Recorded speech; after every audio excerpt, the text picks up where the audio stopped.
Jai Sri Swaminarayan. All the students of standard 10th, welcome in my class. Dear student, I am going to continue chapter number 17. In our previous lectures, I have explained about poverty. Today, I am going to explain about the unemployment.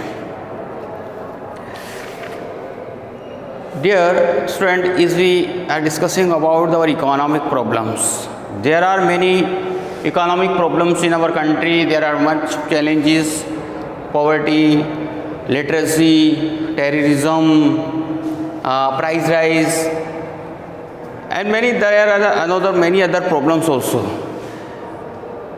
We have already discussed about poverty. Today I am going to start about the unemployment. विद्यार्थियों, हम आर्थिक समस्याओं के बारे में अध्ययन कर रहे हैं, जिसके अंदर हमने हमारे बहुत सारी आर्थिक समस्या, उसमें हमने पॉवर्टी के ऊपर हमने डिस्कस कर चुके हैं। और अभी हम जो यहाँ डिस्कस करने जा रहे हैं वो है हमारा अनएम्प्लॉयमेंट। अनएम्प्लॉयमेंट, बेरोजगारी।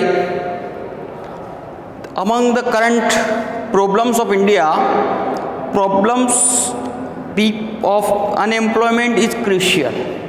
देखो, आज हमारी जो इंडिया के अंदर कितनी भी करंट प्रॉब्लम हैं, उनमें से अनएम्प्लॉयमेंट, बेरोजगारी एक बहुत ही गंभीर समस्या है। Originated due to the unemployment, है ना, poverty originates due to the unemployment. देखो, जो पॉवर्टी है, गरीबी है, गरीबी किससे आती है? गरीबी का मूल कारण क्या है? तो unemployment. Multiple choice question here, है ना।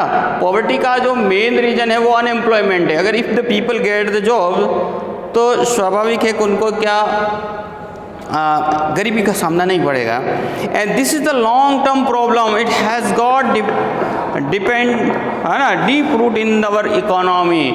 और ये जो समस्या है एक बहुत ही लंबे समय की समस्या है, और इसने हमारे भारत के या हमारे देश के अंदर एक डीप रूट, एक जड़, जिसने जड़ें बहुत ही गहरी कर दी हैं। Maximum countries of the world are facing problem of unemployment. देखो, मैक्सिमम कंट्री, इसमें कई देश जो आज अनएम्प्लॉयमेंट के वर्क में की कारण से पीड़ित हैं। Unemployment, first we are going to discuss about what is the meaning of unemployment. सबसे पहले हम यहाँ डिस्कस कर रहे हैं अनएम्प्लॉयमेंट की परिभाषा।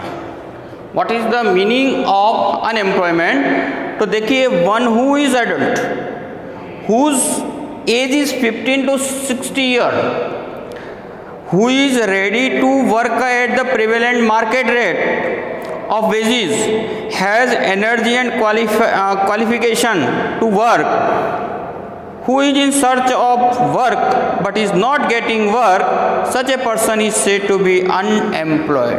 देखो, अनएम्प्लॉयड सामान्य रूप से हम किसको बोलते हैं? द पर्सन हु है नो वर्क, जिसके पास काम नहीं होता है, हु है, लेकिन that is not clear to whom we can say. First तो देखिए, और शर्त होनी चाहिए 15 to 60 year.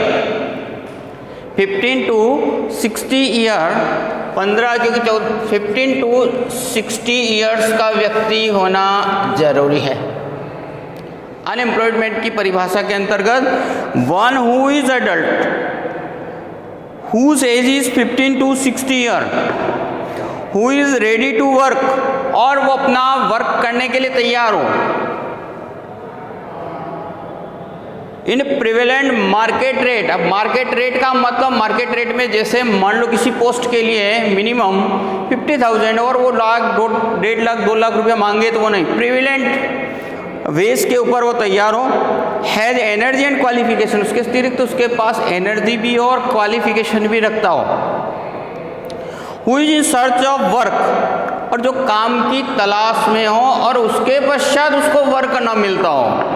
And but is not getting work, मतलब ये सभी क्वालिटी होने के पश्चात उसको वर्क नहीं मिलता हो, तो दैट इज कॉल्ड अनएम्प्लॉयमेंट, है ना, अनएम्प्लॉयड कहते हैं। Such type of condition in the group is called, अगर एक पूरे बड़े ग्रुप में ये कंडीशन होती है that is called unemployment. Such unemployment which has be faced the mandatory is the called employment against wish.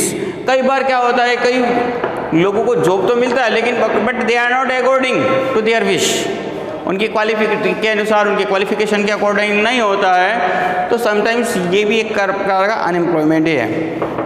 If people who demand wage more than the prevalent, अब देखो कोई व्यक्ति मार्केट रेट की जो रेट से अधिकतम मांगे, who are not age group of 15 to 60, है ना, जो इस ग्रुप के अंदर नहीं आता हो 15 से 60 के अंदर, हु आर हैंडीकैप, जो हैंडीकैप हो, वीक हो, सिक हो और ओल्ड हो, lazy, housewife, those who are not willing to work in spite of being capable. कई बार ये लोग केपेबल हों और काम करने के लिए तैयार न हो, तो दे आर नॉट कॉल्ड या they are not considered unemployed, उसको हम कंसिडर्ड नहीं कर सकते। देखो, इवन ही हैज़ और शी हैज़ द कैपेबिलिटी, कोई व्यक्ति के अंदर कैपेबिलिटी है, सब कुछ है, लेकिन ही डज नॉट लाइक, लेकिन वो काम को करना पसंद न करता हो, तो in that condition he is not called unemployed. ऐसी कंडीशन में उसको हम लोग अनएम्प्लॉयड नहीं कह सकते हैं। देखो, अनएम्प्लॉयड ओनली उसी व्यक्ति को कहा जाएगा जो इस कैटेगरी के अंदर, एज के अंदर आता हो, क्वालिफाइड हो, ready to work on prevalent, है ना, ready to work on prevalent मतलब एक मार्केट रेट की रेट के ऊपर वो काम करने के लिए तैयार है, क्वालिफाइड हो, एंड विश टू वर्क, और काम करने की इच्छा रहता है, सर्च, और वो काम को ढूंढता भी हो। अगर वो लेजी की तरफ पड़ा रहे तो वो अनएम्प्लॉयड नहीं कहलाएगा, है ना, वो काम सर्च कर रहा हो, और if he is not getting, और अगर उसको काम नहीं मिलता, ही डज नॉट गेट, अगर उसको काम नहीं मिलता है तो दैट इज कॉल्ड अनएम्प्लॉयड, उसको हम अनएम्प्लॉयड। लेकिन जो व्यक्ति इस ग्रुप के अंदर नहीं आता हो, इसके अंदर बाद में लेजी हो, वो प्रिवेलेंट मार्केट रेट से ज़्यादा चाहता हो, हैंडीकैप हो, वीक हो, लेजी हो, ओल्ड हो, housewife, those who have not willing, जिनकी कोई इच्छा नहीं होती है काम करने की, even they are capable, but वो अगर ऐसी कंडीशन है तो वो अनएम्प्लॉयड नहीं कहलाएंगे। अब इस तरीके से this is the meaning of unemployment. Now next we are going to discuss about very important question, types of unemployment. There are 6 types of unemployment: seasonal unemployment, frictional unemployment, structural unemployment, disguised unemployment, industrial unemployment, educated unemployment. So there are 6 types of unemployment: seasonal, frictional, structural, disguised, industrial and educated. अब first one is the seasonal. देखो, our country is depend on monsoon, हमारा देश है वो monsoon के ऊपर depend है। कुछ work only be found at A season, कुछ काम ऐसे होते हैं केवल हमें सीजन्स में मिलते हैं, और देन आफ्टर पीपल है person have to without job, उसके सीजन निकलने के पश्चात उसको विदाउट जॉब रहना पड़ता है। इस टाइप का जो अनएम्प्लॉयमेंट होता है that is called seasonal unemployment. Following में से देखिए, due to lack of irrigation facilities. देखो, हमारा कंट्री, मैंने कहा आपका मानसून के ऊपर डिपेंड है, हमारे यहाँ पे लैक ऑफ इरिगेशन, सिंचाई की सुविधाएं उपलब्ध नहीं होती है, irregularity in rainfall, lack of alternative employment for farmers. देखो, उसके बाद में मान लो सीजन्स के अतिरिक्त का जो काम है उसके लिए कमी रहती है गाँवों में। Remain unemployed for 3 to 5 month, ऐसी कंडीशन के अंदर 3 से 5 महीने तक वो फार्मर क्या करता है, विदाउट वर्क होता है। This is called seasonal unemployment. इसको हम सीजनल अनएम्प्लॉयमेंट कहते हैं। कुछ सोर्स ऐसे होते हैं जो सीजन के बेस पे चलते हैं, ओनली सीजन में उनका काम चलता है और बाकी का समय उनका ठप रहता है। अब हमारे देश के अंदर हमारा एग्रीरियन कंट्री है, एज एवरीवन नो, हम ज़्यादातर मानसून के ऊपर डिपेंड है। हमारे यहाँ पे इरिगेशन, लैक ऑफ इरिगेशन की कमी है, ठीक है, सिंचाई के साधनों की कमी है, अल्टरनेटिव हमारे पास कोई जॉब नहीं है। और इस कंडीशंस के अंदर गांवों के अंदर लोगों को विदाउट जॉब रहना पड़ता है कुछ समय के लिए, 3 to 5 months। That is called seasonal unemployment. Second one is the frictional unemployment. When new technology is introduced in place of old technology, laborers remain unemployment for some time. This is called frictional unemployment. Sometimes क्या होता है, आज ऐसा है कि industrial sector या इस modern age के अंदर डे टू डे आप जानते हैं टेक्नोलॉजी परिवर्तित हो जाती है। There is going to be change technologies. अब इस टेक्नोलॉजी की वजह से क्या होता है कि दो तरीके से अनएम्प्लॉयमेंट प्रोड्यूस होता है। तो टेक्नोलॉजी आने से नंबर ऑफ पीपल कम हो जाते हैं, या फिर उसको लर्न करना पड़ता है, या विदाउट से कुछ समय के लिए विदाउट जॉब रहना पड़ता है। तो देखिए, इसे हम फ्रिक्शनल अनएम्प्लॉयमेंट के व्हेन न्यू टेक्नोलॉजीज इंट्रोड्यूस, जब नई पद्धति इंट्रोड्यूस की जाती है in place of old technology, labours remain unemployed. और लेबर्स को क्या करना पड़ता है, बिना जॉब के रहना पड़ता है for some time. This is called frictional unemployment. इसके बाद में है structural unemployment. Indian economy is backward and orthodox. देखो, हमारा यहाँ का जो इकोनॉमी है वो बैकवर्ड और ऑर्थोडॉक्स है। Social backwardness, traditional orthodoxy, custom illiteracy and lack of structural facilities are responsible for structural employment. देखो, कई बार हम लोग हमारे जो पुरानी पद्धति हैं हम उसी बेस पे चलते हैं। We do not adopt new job, नई जॉब को नहीं, हमारी जो पुरानी पद्धति, हम ऑर्थोडॉक्स पीपल हैं, उसी के अकॉर्डिंग क्या है, हम लोगों को दूसरा जॉब मिलने के उसको छोड़ करके हम अपने खुद के ही जॉब को हम ट्राई करते हैं। जैसे कोलर जॉब, कोई ऐसे जॉब हैं जो जातिगत आधार पर बटे हुए हैं। अब इससे जो अनएम्प्लॉयमेंट प्रोड्यूस होता है that is called structural unemployment. इसके अतिरिक्त इसी के अंदर और देखेंगे तो जैसे हमारे यहाँ पे structural facilities are not, infrastructural facilities are not available in the many part of our country. Literacy, illiteracy, हमारा custom, lack of structural facilities responsible बन जाता है वो स्ट्रक्चर, इसकी जिसकी वजह से कमी, इन सभी चीज़ों की कमियों की वजह से भी जो प्रोड्यूस होती है unemployment, that is called structural unemployment. इसके बाद में disguised unemployment. Sometimes more than the required number. कई बार क्या होता है, देखो हमारे भारत के अंदर सबसे ज़्यादा है मोर देन, मान लो ये फार्म है, दिस इज द फार्म, इसके ऊपर हमें ओनली 2 लेबर्स की जरूरत है और इस पे वर्क कर रहे हैं 5 लेबर्स कर रहे हैं। इफ द 3 पर्सन रिमूव, अगर इन 3 व्यक्ति को हम हटा दें तो उसके न तो प्रोडक्शन के ऊपर फर्क पड़ रहा है न किसी और पे। तो ये जो 3 लोग अतिरिक्त लगे हुए हैं that is called disgust unemployment. इसको हम छिपी बेरोजगारी कहते हैं। हमारे देश के अंदर देखो सबसे ज़्यादा छिपी बेरोजगारी है। क्यों है कि जितनी एक परिवार पूरे के पूरे लोग खेती में लगे हुए थे, जबकि जरूरत बहुत कम लोगों की होती है। तो देखिए यहाँ this is Indian economy is sometimes more than required number, sometimes more than the required number of workers are involved in occupation।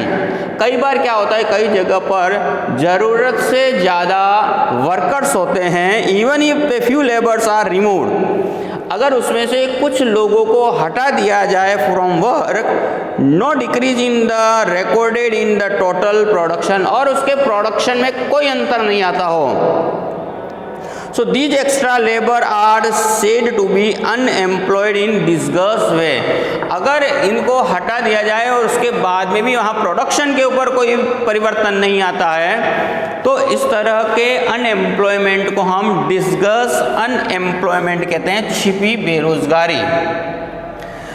Industrial unemployment, in the industrial field anyone of remain unemployed for short term and long term due to the changing take place in the industrial sector। देखो industrial sector को change करने में कई लोगों को क्या करना पड़ता है, विदाउट जॉब रहना पड़ता है कुछ समय के लिए। Such situation is called industrial unemployment. और कई बार अनएम्प्लॉयमेंट इंडस्ट्रियल बड़े हो जाने की वजह से भी क्रिएट होता है। फिर है educated unemployment. If a person has obtain at least the secondary education और degree and is unemployed he is called educated unemployed. पढ़े लिखे लोगों को यदि जॉब नहीं मिलता है तो ऐसे लोगों को हम अनएजुकेटेड अनएम्प्लॉयमेंट बोलते हैं। द पर्सन मतलब एक जनरली 8th स्टैंडर्ड उसने पास किया हो, उसके पास सर्टिफिकेट्स हो, and the person who does not gate, ऐसे व्यक्ति को अगर जॉब नहीं मिलता है तो ही इज कॉल्ड एजुकेटेड अनएम्प्लॉयमेंट। तो डियर स्टूडेंट, हमने एक बहुत ही इंपॉर्टेंट क्वेश्चन तैयार किया, ध्यान दें यहाँ से। सबसे पहले types of unemployment, what is the meaning of unemployment and types of the unemployment. तो टाइप्स ऑफ अनएम्प्लॉयमेंट में वापस से बता रहा हूँ, देखो seasonal unemployment, frictional unemployment, structural unemployment, disguised unemployment, industrial unemployment and educated unemployment. Now second topic is about proportion of unemployment. अब देखो हमारे कंट्री इस अनएम्प्लॉयमेंट की प्रॉब्लम से जूझ रहा है। we have a great challenge in front of us। हमारे सामने एक बहुत बड़ी समस्या है अनएम्प्लॉयमेंट, और अनएम्प्लॉयमेंट का कारण है गरीबी। अब कितना प्रोपोर्शंस है तो देखिए, there is a difference state wise unemployment in India. Unemployment हर क्षेत्र में अलग अलग है, अलग अलग स्टेट्स के अंदर अलग अलग तरीके से है। Different condition unemployment in India in different state wise. इस अगर हम स्टेट वाइज देखें तो अलग अलग है, because in difference employment exchange.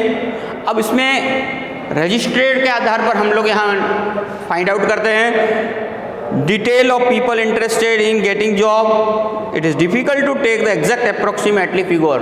अब इसमें हमारे को एग्जैक्टली फिगर लेना बहुत कठिन है, क्योंकि एवरी पर्सन, हर व्यक्ति यहाँ पर जो भी एम्प्लॉय है वो अनएम्प्लॉयड है, उसने रजिस्टर करवा रखा है या नहीं करवा रखा है। अब देखें यहाँ पे national sample survey, we get an idea about comprehensive unemployment. जो हमें जो है प्राप्त होता है और वो है हमारा नेशनल सैंपल सर्वे NSS। NSS के माध्यम से हम कुछ प्राप्त कर सकते हैं। अब यहाँ सबसे पहले हमारे 2011 का सेंसस, अकॉर्डिंग टू सेंसस 2011 2000 की जो गणना की गई थी, उसमें से देखिए 116 million people were in search of employment. 116 million people were in search of employment. Employment मतलब जॉब की खोज में 116 मिलियन लोग थे। 32 मिलियन पीपल वर अनएजुकेटेड, उसमें से 32 मिलियन पीपल अनएजुकेटेड अशिक्षित लोग थे। 84 मिलियन वेर एजुकेटेड अनएम्प्लॉयड, उसमें से 84 मिलियन, ठीक है, 116 मिलियन। अब इसके बाद में 32 मिलियंस जो थे वो अनएजुकेटेड थे, 84 जो है वो million educated. Approximately 4.70 crore people of age group of 15 to 24, age of 15 to 24 group were unemployed 4.70 crore.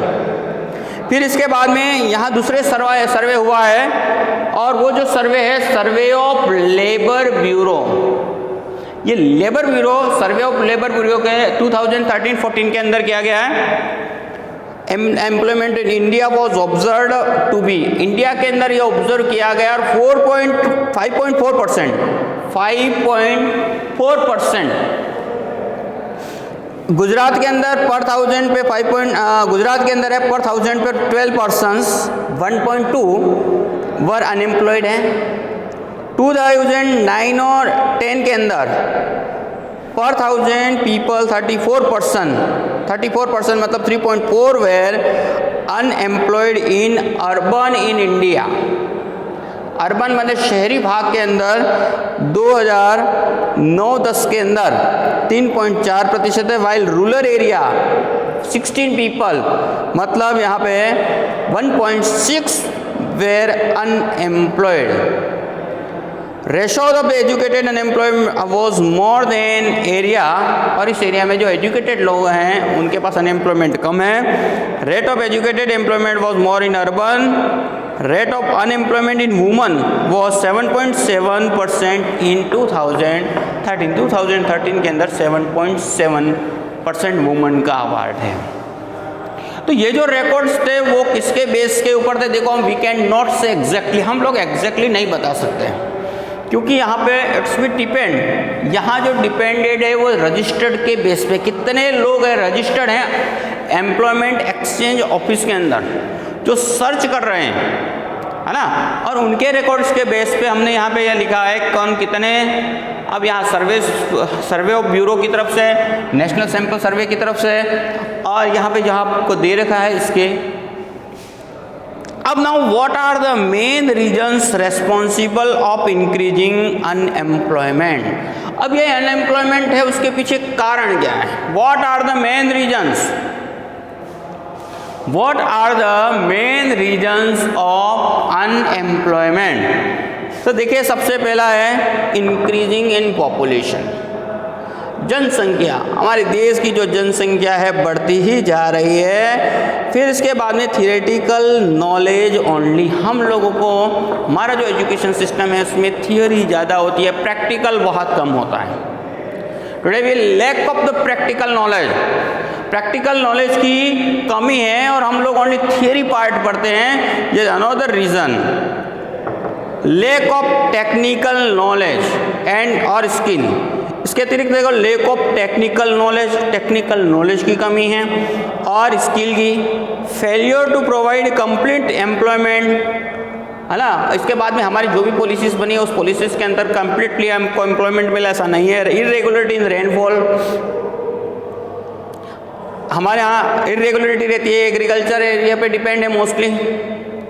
More risk losing interest in agriculture sector. आज डे बाई डे जो युवा लोग हैं, जो पढ़े लिखे लोग हैं, वो अपना इंटरेस्ट खो रहे हैं एग्रीकल्चर के फील्ड में। Improper irrigation facilities, improper irrigation facilities का मतलब जहाँ पे है अधिकतम है वहाँ इरिगेटेड एरिया ज़्यादा है और जहाँ नहीं है वहाँ कम है। Lake of alternative employment during the other time of agriculture season. देखो, एग्रीकल्चर सीजन्स के बाद में गाँवों में जो अल्टरनेट जॉब होना चाहिए, वो वर्क नहीं है।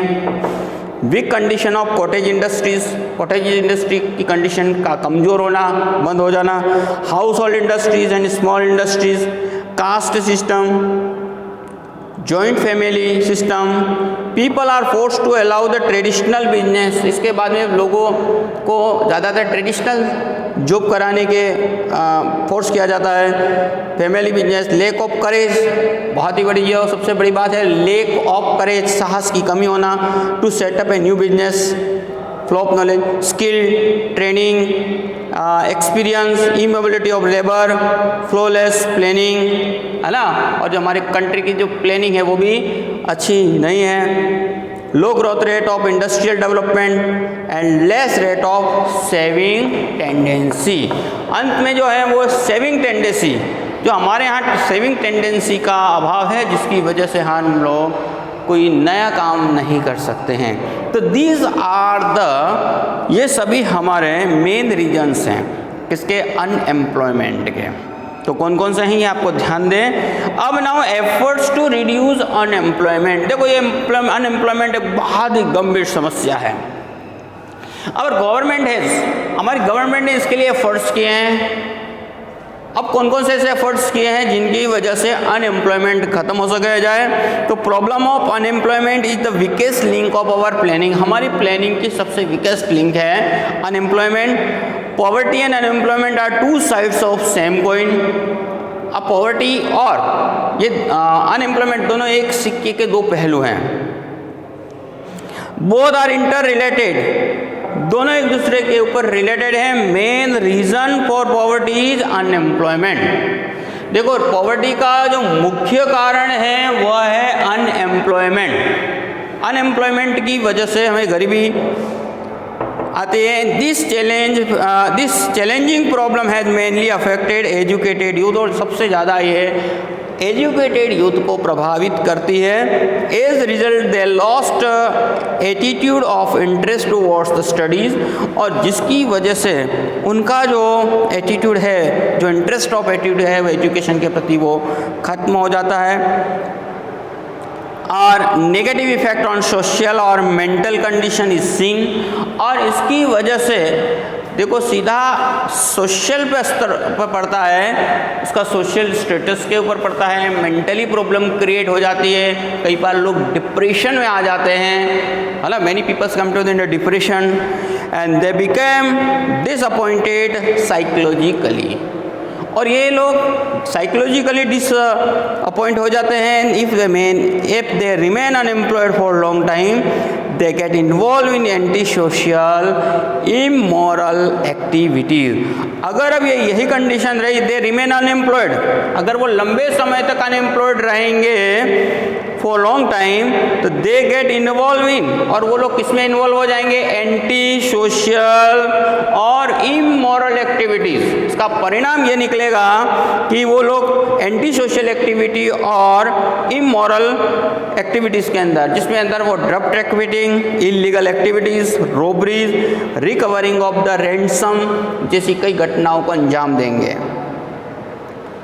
अब ना उसके बाद social economic inequalities there and class discrimination become the more narrowing, the pathetic condition होती जा रही है। People use narcotics, he turns towards the narcotic drugs. अब देखो ऐसी परिस्थिति में वो ड्रग्स लेने के लिए या ड्रग्स को बेचने के लिए वो उसका एडिक्शन हो कर जाएगा।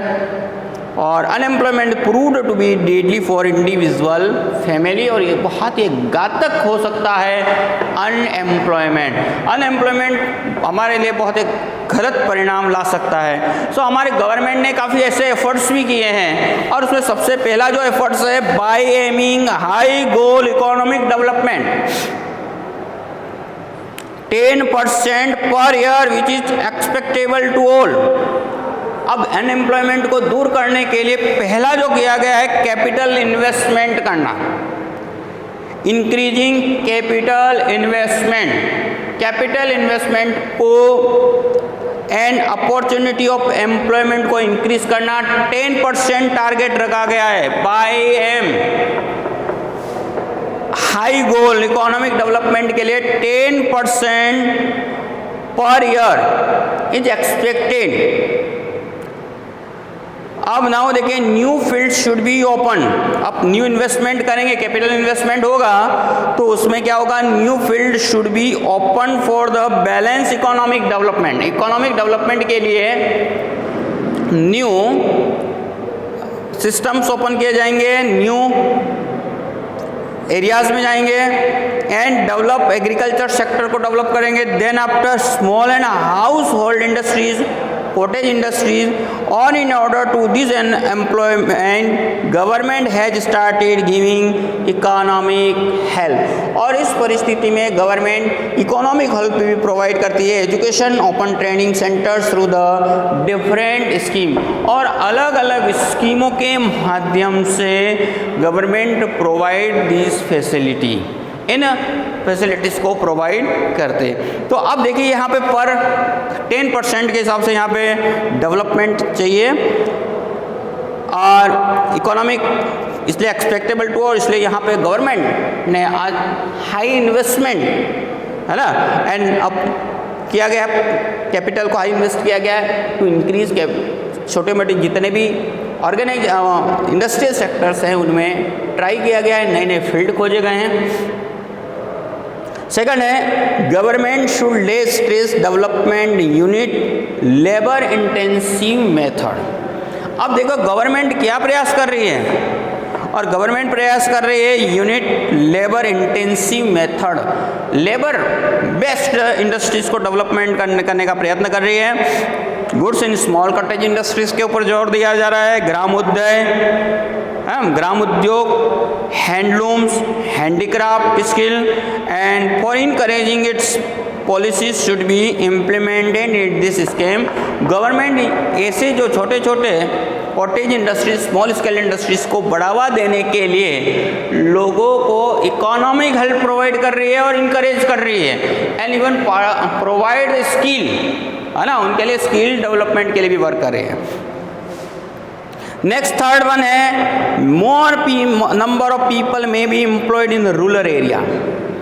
ज़्यादा से ज़्यादा संख्या है, देखिए पीपल जो हैं be employed in rural area by investment by developing new method rural level in which more one crop may be taken from the field in other remove to the. अब नाउ नेक्स्ट में देखिए as we everyone no कि गांव के जो लोग हैं rural area से शहरों में आते हैं, और जिससे कि एक बहुत बड़ी कंडीशन प्रोड्यूस हो रही है अनएम्प्लॉयमेंट की।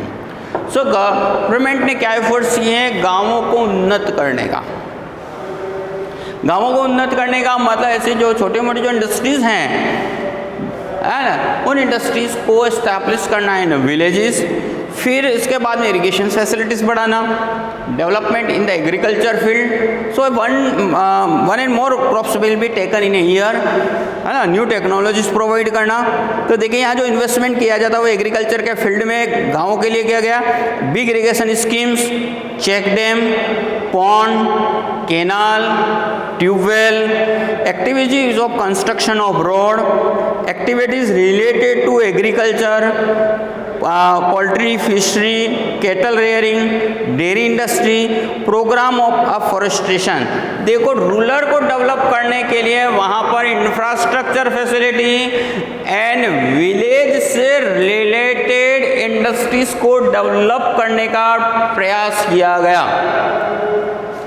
उसके लिए प्रयास किया गया है। इसके अंदर देखिए ऐसे जो पोल्ट्री फार्म है, एग्रीकल्चर डेवलपमेंट है, then check dam, small dam, big dam, है ना, which are related to village. जिस गांव के अंदर जिस तरह की व्यवस्थाएं हो सकती है उन सभी के ऊपर जोर लगाया गया है। Cottage industries, small scale industries, है ना, रोड के अंदर इंफ्रास्ट्रक्चर फैसिलिटीज को इंक्रीज किया गया है। And for this planning should be employment oriented. ये पूरा प्लानिंग जो है वो एम्प्लॉयमेंट ओरिएंटेड प्लानिंग, है ना, ज़्यादा से ज़्यादा लोगों को वर्क मिले, ऐसे पूरा प्लानिंग किया गया है। और employment opportunity should be increase in villages so the villages get enough income and working in their own village only.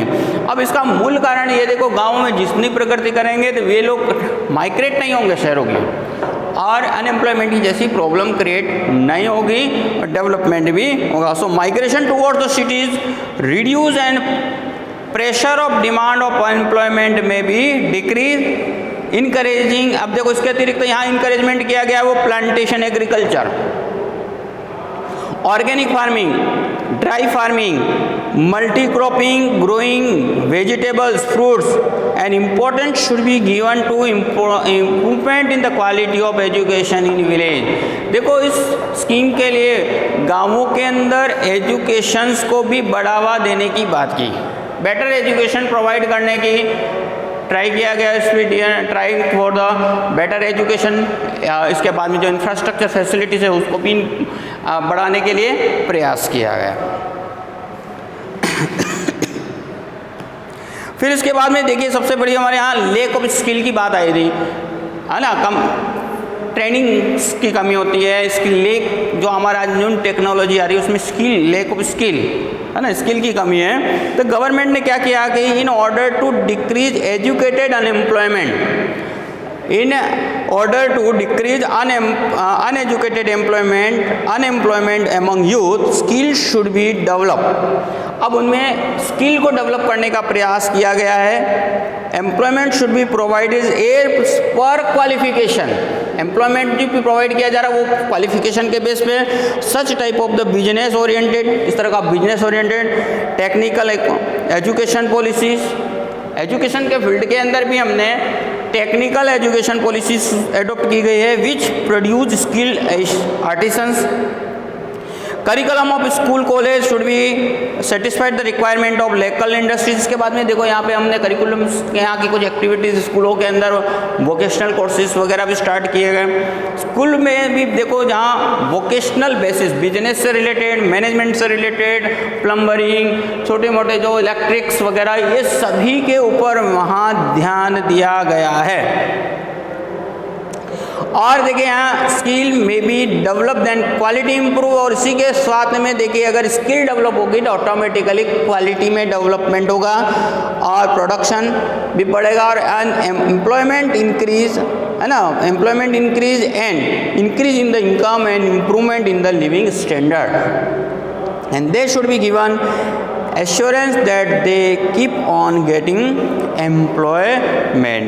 तो इस तरीके से देखिए हमने कई पॉइंट्स के ऊपर यहाँ स्टडी की कि किस तरीके से एम्प्लॉयमेंट को दूर करने के लिए गवर्नमेंट ने एफर्ट्स किए, है ना. गवर्नमेंट ने जो एफर्ट्स किए हैं उन एफर्ट्स के बारे में हम डिस्कस कर रहे हैं. तो बराबर से ध्यान रखना यहाँ कि डिक्रीज एजुकेटेड अनएम्प्लॉयमेंट के लिए स्किल प्रोग्राम, ठीक है, skill should be developed, employment should be provided as per qualification among youth. Skill should be, है ना, स्किल यहाँ बिजनेस सच टाइप ऑफ, उसके लिए क्या किया, बिजनेस ओरिएंटेड एंड टेक्निकल, है ना, टेक्निकल एजुकेशन प्रोवाइड की गई. ये पॉलिसी रखी गई किसमें इस तरह छोटे, है ना, टेक्निकल फील्ड के अंदर should be adopted and produce skill artisan. Curriculum of school and college should be such and it satisfied the requirement of local industries. और ऐसी जब स्किल डेवलप करेंगे तो वहाँ जो लोकल इंडस्ट्रीज हैं वो वहाँ पर उनकी रिक्वायरमेंट भी पूरी होगी. And such type effort should be made. और इस तरह के जो प्रयत्न किए गए हैं, providing education and training to the youth, युवाओं को एजुकेशन एवं ट्रेनिंग प्रोवाइड की गई है. स्पेशल स्किल में बी डेवलप्ड इन देम, जिससे उसके अंदर एक विशेष प्रकार की स्किल डेवलप हो, क्वालिटी इंप्रूव हो along with the production and employment increase in the income and improvement living standard. और इससे देखो वहाँ के लोगों का इम्प्रूवमेंट हो. They should be given assurance. और उनको यहाँ पे एश्योर भी किया जाता है that keep in getting employment, की जो स्किल के बेस्ड पर उनको वहाँ जॉब भी प्राप्त होवे. तो इस तरीके से देखिए हमने ये पॉइंट फिनिश किया गांव के अंदर किस तरीके से क्या करना चाहिए. नेक्स्ट में है labour ministry of India. Government and state government have implemented ambitious programme. देखो यहाँ labour ministry of Indian government ने क्या क्या किए हैं, तो देखिए कौन कौन से प्रोग्राम किए हैं. Skill India, digital India, enhance the knowledge under the standing enthusiasm, work capacity youth, है ना, ये लोगों की यूथ कैपेसिटीज़ को बढ़ाने के लिए. For the education and training programme, है ना, इसके लिए देखो जगह जगह पर ट्रेनिंग प्रोग्राम्स भी रखे गए. Have been started in for skill technical college, university has been set up. उसके लिए देखो टेक्निकल कॉलेजेस और यूनिवर्सिटी को इस्टेब्लिश किया गया. They should provide education facilities as per vocational curriculum. देखो वोकेशनल व्यावसायिक शिक्षा के साथ में ये करिकुलम को स्कूल एवं कॉलेजेस के अंदर रखा गया. Technology efforts is being to fulfil the requirement of employment near future, है ना. ऐसे मतलब करिकुलम मतलब ऐसे व्यावसायिक कोर्स हमने हमारे एजुकेशन के साथ जोड़े जो आने वाले समय में है ना, एक रिक्वायरमेंट को हम पूरा कर सकें, एक रिक्वायरमेंट पूरी हो सके, उसके लिए देखिए यहाँ हर जो क्षेत्र, जैसे कंप्यूटर के फील्ड के अंदर, आईटी के फील्ड के अंदर और मेनी अदर, है ना, इसके अतिरिक्त और भी जो मतलब फ्यूचर में आने वाले समस्याओं का समाधान भी हो, है ना। देखो present higher education like IIT, IAIM are being established in most of the state of our country। और ऐसी परिस्थिति के अंदर आप लोग देखेंगे कि IIT, ITI, IIM और भी इसी तरह से कई ऐसी इंस्टीट्यूशन हमने ओपन कर रखी हैं। ये जो इंस्टीट्यूशन है वो आगे स्किल जो है प्रेजेंट और फ्यूचर को ध्यान में रख करके, प्रेजेंट एंड फ्यूचर को ध्यान में रख करके इसको डेवलप किया जाए। तो डियर स्टूडेंट, टिल टुडे आज हैव फिनिश्ड 6 टॉपिक तक आपका, है ना, efforts to reduce the unemployment के अंदर 6 टॉपिक को हमने डिस्कस किया है। नेक्स्ट लेक्चर के अंदर 7, 8, 9 और वर्ल्ड लेबर मार्केट के बारे में डिस्कस करेंगे। टिल राइट डाउन, यहाँ तक आप इस क्वेश्चंस को जरूर लिख करके जरूर बताएंगे, I will check you are not, है ना। और अपने होमवर्क वाले ग्रुप में रखेंगे। फर्स्ट क्वेश्चन है what is the meaning of unemployment, compulsory every student will show you me, है ना। और सेकंड वन है type of the unemployment. 2 question आज करें, 1 क्वेश्चन कल का ही करें, और नेक्स्ट लेक्चर में हम लोग उसके आगे जो बचे हुए टॉपिक्स हैं उनके ऊपर डिस्कस करेंगे, प्लस वर्ल्ड लेबर मार्केट। जय श्री स्वामीनारायण।